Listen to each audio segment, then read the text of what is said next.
Deməli, dəyərli izləyicilər, bax bu ekranlarınızda gördüyünüz uşağın adı Yusifdir. Qubadlı rayonunun Əlqulu uşağı kəndindəndir və anadan gəlmə serebral iflicdir. Valideynləri mənə müraciət edib ki, uşaq əvvəlcə birinci qrupla pensiya alırmış, 2023-cü ildən kəsiblər və indi ikinci qrupla pensiya alır. Yəni daha aşağı pensiya təyin edilib.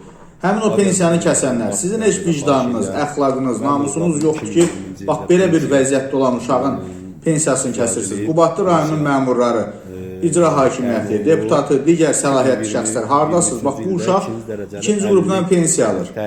Övladlarınızın, nəvələrinizin hansınınsa birinin o vəziyyətdə olmağını, pensiyasını kəsilməyini istəyirsiniz. Düzdür, sizin nəvələrin, övladların, o məmurların da hamısına aid edirəm.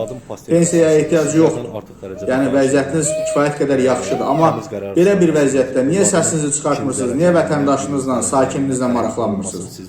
Və belə də vətəndaş məcbur qalır bütün problemlərlə bağlı dövlət başçısına müraciət edir. Bəs siz orada niyə varsınız?